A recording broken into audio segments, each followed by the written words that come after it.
Resumo da semana. Mais uma vez estamos aqui com o Antônio Vital para o resumo da semana. Bom dia, Vital. Semana de esforço concentrado, muitas aprovações. Muitas votações e sessões que entraram madrugada dentro. A semana foi bastante intensa mesmo, com muitas coisas polêmicas, inclusive. Começamos com a primeira polêmica, licenciamento ambiental. Pois é, esse projeto já tinha sido aprovado pela Câmara em 2021. Na época também foi objeto de muitas críticas da parte de ambientalistas, porém, a pessoal principalmente do setor agropecuário, de outras atividades, como, por exemplo, mineração, setor de infraestrutura, de obras, etc., reclamava que o procedimento hoje para a concessão do licenciamento ambiental, que é uma fase necessária para que determinadas obras e empreendimentos sejam autorizados, é muito complexo, demora muito e às vezes muitas coisas ficam paradas muitos anos até que haja uma autorização oficial para que aquilo seja tocado. Então, em 2021, a Câmara aprovou esse projeto que cria a Lei Geral do Licenciamento Ambiental. O que ela faz? Ela praticamente simplifica algumas etapas do processo de licenciamento, né? Dá prazos máximos, dá tratamento diferenciado para pequenos, médios e grandes empreendimentos de acordo com o potencial de prejuízo ao meio ambiente. Os ambientalistas criticam alguns pontos dessa proposta, que foi aprovada em 2021, foi para o Senado, e agora o Senado alterou vários pontos, acrescentou fez mais de 30 modificações nessa proposta. Então ela voltou para a Câmara para a votação final que aconteceu essa semana, uma votação que começou meia-noite, terminou quase 4 horas da manhã. Foi bastante polêmica, com obstrução de alguns partidos, principalmente partidos aliados ao governo, como o PSOL, e críticas de deputados ligados à base ambientalista, apesar de que a maior parte do plenário acabou concordando com a tese de que seria necessário você simplificar alguns procedimentos e dar ao próprio empreendedor o poder de declarar que vai seguir as normas ambientais como um dos pontos para que essa autorização seja concedida. Isso foi um dos pontos muito criticados pelos deputados ambientalistas, e principalmente ligados ao governo, que é o que eles chamaram de autodeclaração, pelo qual o empreendedor vai preencher um formulário dizendo que vai seguir todas as normas, e isso aí também ajuda a você liberar a autorização. Outro ponto bastante criticado que foi acrescentado no Senado foi um licenciamento chamado Licença Ambiental Especial, que vai valer para alguns projetos considerados prioritários pelo governo. Essa prioridade será definida por um conselho. Isso vai fazer com que esse processo de licenciamento pule várias etapas em relação aos estudos necessários para aprovação. Tem, por exemplo, prazo máximo de 1 ano para ser aprovado, ou seja, o rito é simplificado também. E ele vai atender, por exemplo, isso foi no Senado, quando isso foi acrescentado no Senado, muitos senadores disseram que, na verdade, isso pode acabar fazendo com que seja aprovado o licenciamento para a exploração de petróleo na Foz do Amazonas, que é um projeto que divide, inclusive, o governo, e que muitos deputados, inclusive os ligados ao governo, argumentaram que no ano em que se vai fazer a COP30 aqui no Brasil, que vai ser em Belém, que não seria uma coisa boa você aprovar a autorização para exploração de petróleo na foz justamente do Rio Amazonas. Mas, pelo debate que aconteceu no Senado, aqui ninguém falou muito disso, de que esse licenciamento especial que faz com que algum projeto considerado prioritário pelo governo pule etapas no licenciamento, seja aprovado. Isso seguiu para a lei, foi mantido aqui pela Câmara. Outra coisa que foi acrescentado no Senado e também rendeu muita polêmica aqui, foi a inclusão de mineração de grande porte nessa legislação relativa ao licenciamento ambiental, que simplifica várias etapas do processo.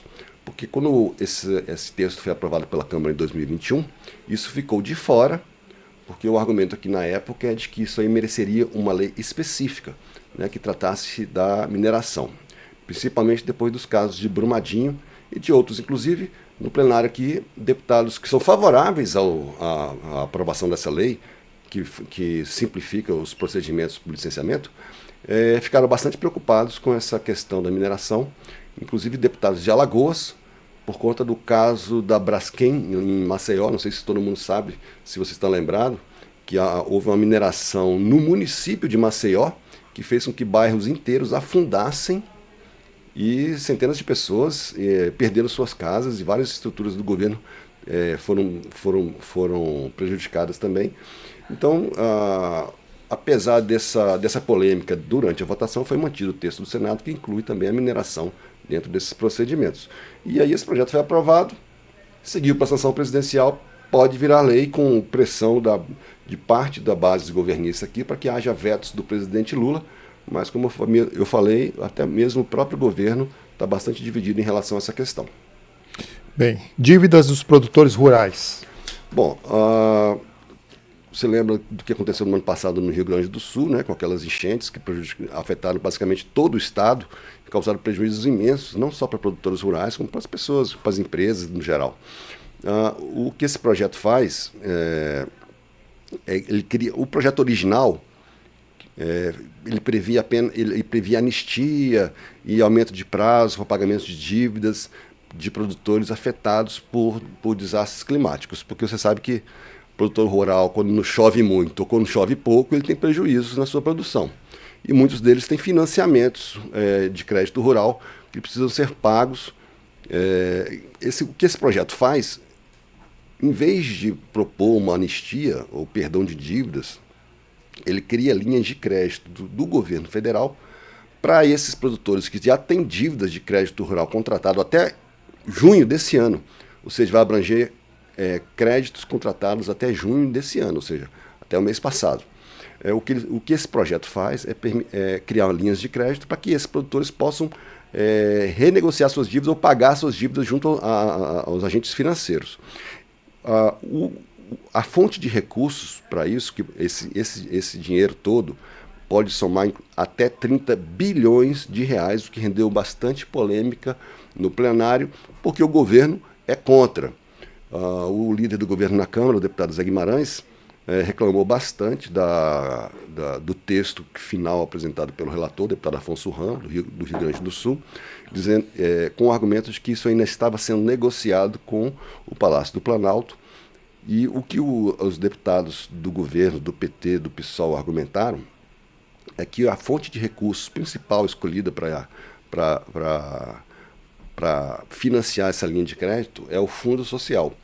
O Fundo Social ele foi criado em 2010, na época para destinar parte dos recursos obtidos com a exploração do pré-sal para vários gastos, inclusive gastos sociais, né? Para, por exemplo, combate à fome, combate à pobreza, educação, cultura.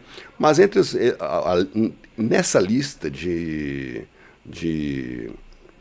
setores que podem ser beneficiados com recursos do Fundo Social, está também ações de mitigação de desastres climáticos, o que foi usado também como argumento para que o Fundo Social também financie essas linhas de crédito para produtores. Essa linha de crédito, que totaliza 30 bilhões, vai usar não só recursos do Fundo Social, como também dos fundos constitucionais de desenvolvimento, né, do Nordeste, que é o FNE, do Centro-Oeste, que é o FCO, e as linhas de crédito serão com juros mais baixos, com prazos maiores de pagamento. Os deputados do governo reclamaram que isso pode afetar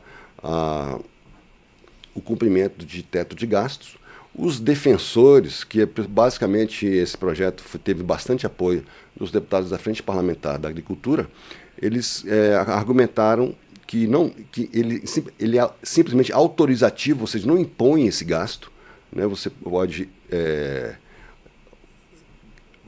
bancar essas linhas de crédito ou não, o governo está autorizado a usar, e que o Fundo Social não é obrigatoriamente todo o recurso vai vir do Fundo Social, que será também usado os recursos desses fundos constitucionais para financiar os produtores que tiveram perdas o projeto define que quem será beneficiado com isso aí serão os produtores que tiveram pelo menos 2 perdas nos últimos 2 anos de safra, e que em cada uma delas tenha perdido pelo menos 20% da safra. Os juros serão reduzidos, vai variar de 3,5% até 7,5% ao ano, dependendo do porte do produtor.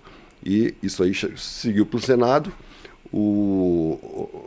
Os deputados favoráveis disseram que no Senado pode ser que o governo seja atendido em relação a eventuais mudanças no texto, e aí nesse caso ele voltaria para a Câmara com um acordo já que seria feito durante essa tramitação no Senado, para não correr o risco também de ser depois vetado pelo presidente da República. Continuando nessa área da agricultura, a garantia safra para a agricultura familiar.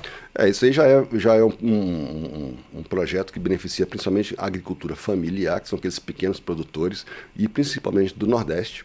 O que esse projeto faz é diminuir, porque hoje, para o produtor que teve perdas, principalmente de feijão, milho, arroz, mandioca e algodão, são pequenos produtores que vendem, que ou produzem para a própria subsistência ou fazem pequeno comércio dessa produção, que eles, se tiverem uma perda de até 50% da safra, que é diferente da que a gente falou agora mesmo, que chega a 20%, em alguns casos 30%, que o produtor tem que negociar. Esse aqui, você tem que, hoje, para o agricultor familiar ter direito a esse benefício, ele tem que comprovar a perda de 50%. Esse projeto ele reduz para 40% a perda para que o produtor tenha direito a essa. Na verdade, funciona quase como um seguro de garantia da safra, e que cada família tem direito a R$ 1.200 por ano para compensar essa perda. E aí esse projeto também foi aprovado, e esse sim recebeu apoio, foi basicamente unânime, ao contrário do anterior, que beneficia com linhas de crédito de até de R$ 10 milhões para produtores individuais, ou até para 50 milhões para grandes produtores ou para cooperativas, por exemplo. Esse aqui beneficia principalmente os pequenos, foi aprovado basicamente por unanimidade pelo plenário de maneira simbólica. Certo. E também, durante essa semana, os prefeitos estiveram aqui, e houve um projeto facilitando o pagamento de dívidas dos municípios. Que dívidas são essas? Bom, os municípios, por exemplo, os municípios que não têm um regime próprio de previdência, os servidores desses municípios, eles estão atrelados ao INSS. Então os municípios têm que pagar aquela contribuição que todo mundo paga para o INSS, para o servidor ter direito à aposentadoria. Acontece que muitos municípios têm dívidas enormes com o INSS. Isso chega a quase na esfera de bilhões de reais da dívida que vários municípios têm com o INSS. Os deputados ligados principalmente à Frente Parlamentar Municipalista, né, que defende bastante os prefeitos, argumentam que os municípios estão em crise financeira, que os recursos repassados pelo governo federal são insuficientes para atender todas as exigências que os municípios são obrigados a cumprir, né, em relação à educação, saúde, etc. Então, o que esse projeto faz é parcelar em até 300 vezes o pagamento dessas dívidas com a Previdência, e troca também um indexador dos juros dessas parcelas, que hoje é a taxa Selic, passa a ser o IPCA, que é muito mais favorável. Além disso, esse projeto também impõe limites para o pagamento de precatórios por esses municípios. Precatórios como você sabe, são aquelas dívidas judiciais para os quais não existe mais possibilidade de recurso, ou seja, tanto o governo federal, os estados e os municípios, todos têm que pagar essas dívidas, que também é um volume enorme.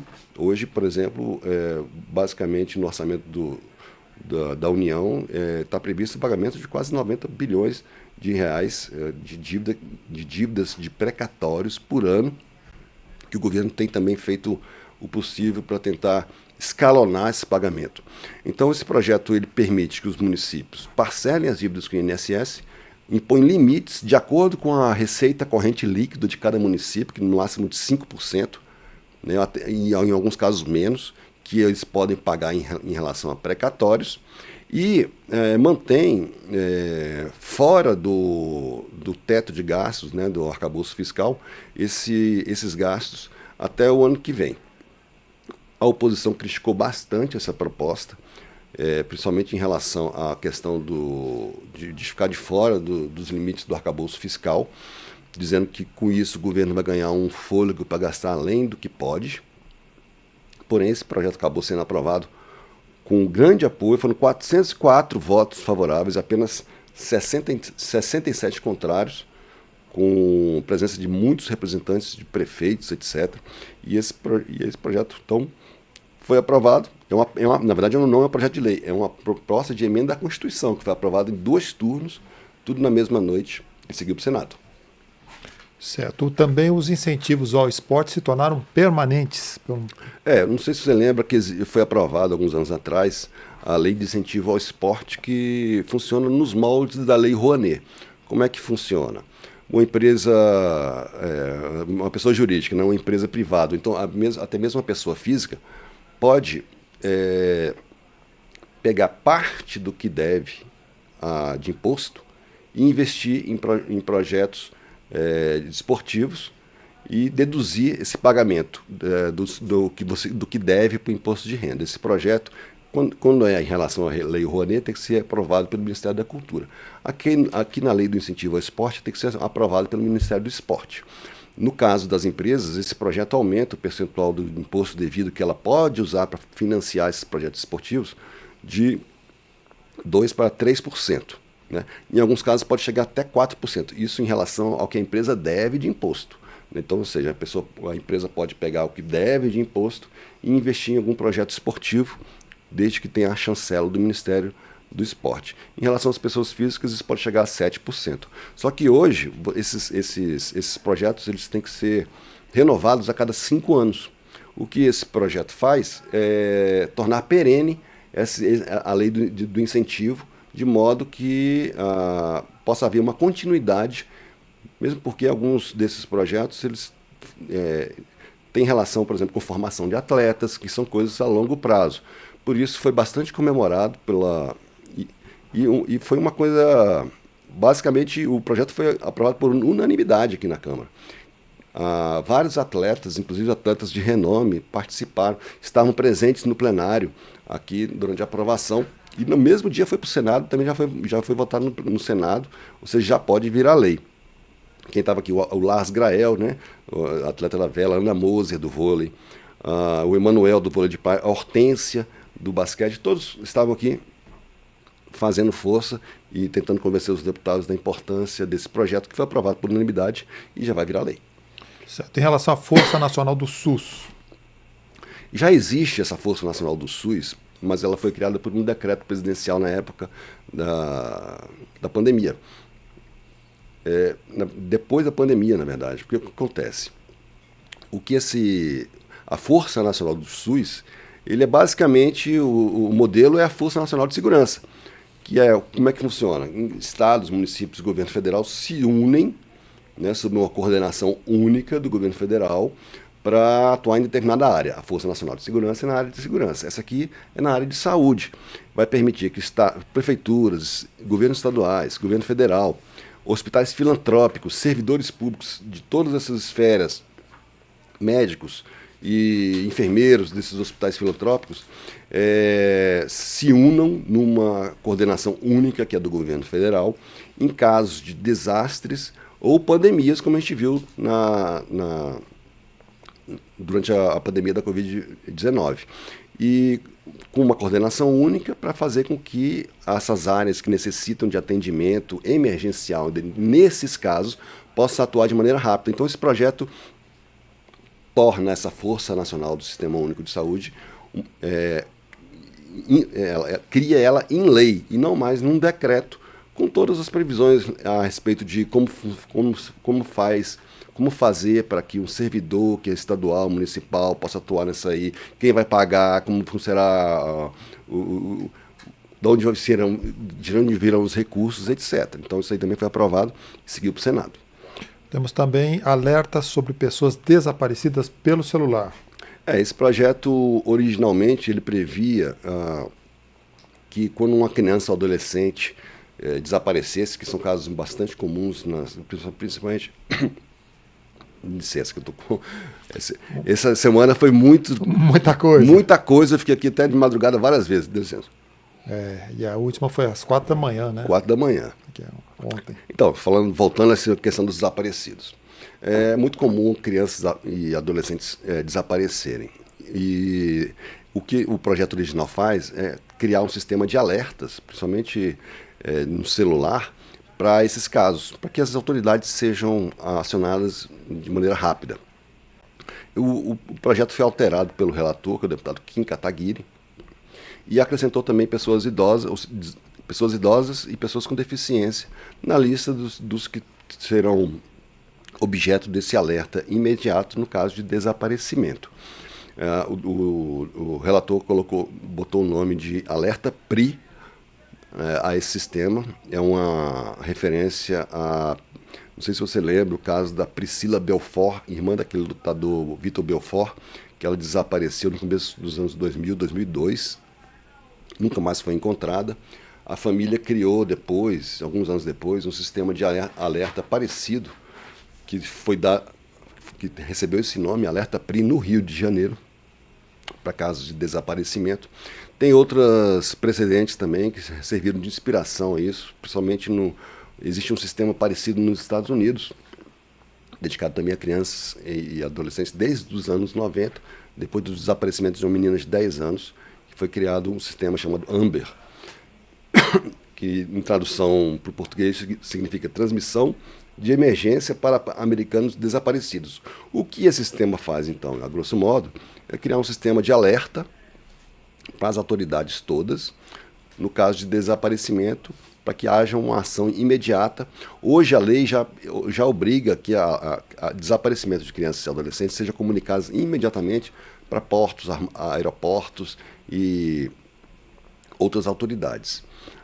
O argumento principal para a criação desse sistema, que dessa vez vai incluir aplicativos de internet, telefonia móvel, por exemplo, mensagens de SMS, é de que, por exemplo, em São Paulo, existem dados da Secretaria Pública de São Paulo que em 2024 desapareceram 4.400 crianças e adolescentes.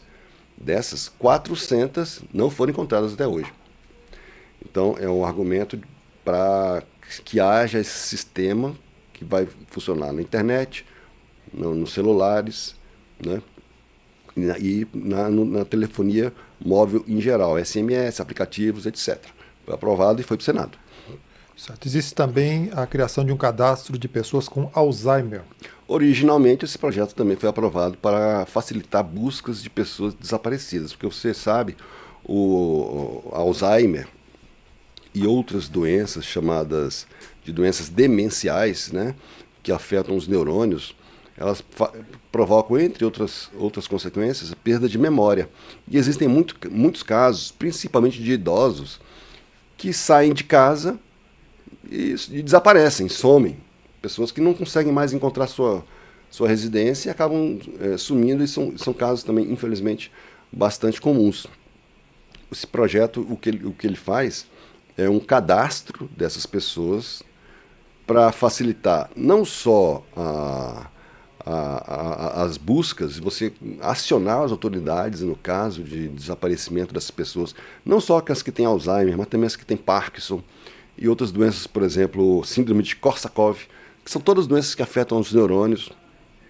Esse cadastro nacional vai permitir uma busca mais rápida dessas pessoas que por acaso vierem a sair de casa e não conseguir reencontrar o caminho das suas residências, como também vai abastecer políticas públicas voltadas para esse público. Esse projeto também foi aprovado e seguiu para o Senado. Certo. O penúltimo item da nossa pauta é a ampliação da permissão, né, de serviços terceirizados em presídios. Que mudança foi essa?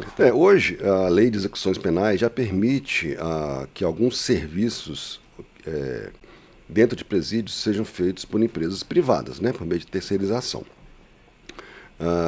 Por exemplo, hoje você pode fazer isso na área de conservação, limpeza, portaria, recepção, telecomunicações, lavanderia, manutenção dos prédios, tudo isso você pode contratar empresas privadas para prestar esse serviço.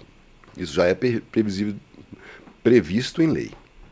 O que esse projeto faz, e esse projeto foi apresentado em 2015 por uma CPI que investigou o sistema carcerário, O que esse projeto faz é ampliar a lista de serviços que podem ser prestados por empresas privadas nos presídios e vai para incluir também assistência jurídica, assistência educacional, assistência religiosa, movimentação interna dos presos, ou seja, o preso sai de um lado, do presídio vai para outra. Isso pode ser feito por pessoas contratadas por uma empresa. E até mesmo o monitoramento de tornozeleiras eletrônicas, que você sabe que muita gente que cumpre pena, regime aberto, por exemplo, ou semiaberto, que são obrigadas a usar tornozeleiras, mas aí existe um sistema de monitoramento de onde é que essas pessoas estão o tempo todo. Então, esse projeto permite que esse serviço seja feito por empresas contratadas.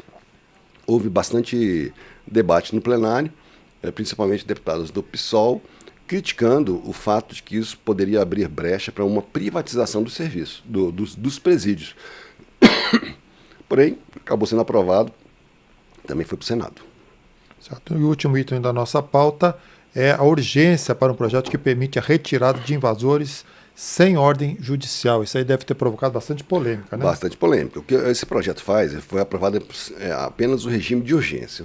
Com o regime de urgência, o projeto pode ser votado diretamente no plenário sem passar pelas comissões permanentes da Câmara, apesar que esse projeto já foi aprovado pela Comissão de Segurança Pública. O que esse projeto faz é permitir que uma pessoa, por exemplo, proprietário de uma fazenda, proprietário rural, se por acaso essa área for invadida, ele pode simplesmente pedir à polícia para ir lá e retirar os invasores sem a necessidade de você ir à justiça e ter uma ordem judicial para isso. O projeto determina que basta que a pessoa vá lá na polícia, apresente os documentos comprobatórios da propriedade, a escritura, o registro em cartório, para pedir que a polícia vá lá retirar as pessoas. E dá um prazo de 48 horas para a polícia fazer isso, sob pena também de ser responsabilizada funcionalmente. Esse projeto foi bastante criticado no plenário, também por deputados do PT e do PSOL, porque com o argumento de que muitas dessas propriedades, na verdade, são grilagem, e que muitos desses documentos, na verdade, não são... poderiam vir a ser questionados, inclusive judicialmente, e principalmente quando existe quando essas terras não são produtivas, quando essas terras estão lá largadas, e que hoje a Constituição prevê que a reforma agrária tem que ser feita apenas em terras que não sejam produtivas, ou seja, tem muitas áreas que não tem o uso que você pode considerar produtivo de acordo com todos os critérios técnicos que são usados para definir isso, e que esse projeto vai fazer com que haja um aumento do uso da força em casos em que alguns movimentos sociais poderiam reivindicar a ocupação de áreas consideradas improdutivas para fins de reforma agrária, e que isso poderia vir a aumentar a violência no campo. Os deputados favoráveis a essa proposta disseram que não, que você, na verdade, vai proteger a propriedade privada, que também é uma coisa garantida pela Constituição, e que isso já existe em vários países, o direito do proprietário pedir às autoridades policiais para desocuparem áreas que, porventura, vierem a ser invadidas. Então, foi aprovado simplesmente a urgência com todo esse debate, mas ainda não tem data para ser votado. Vai ficar para depois. E com isso acabamos o semestre. Muito bem. É uma semana bastante cheia, né? Bastante cheia. Muitos projetos aprovados. Agradeço aqui a sua participação, né? Agora a gente faz uma pausa, né, durante o recesso. Isso. Em agosto, estamos de volta aqui com resumo, com aprovações e tudo mais. Isso. Muito obrigado, Vital. Até a próxima.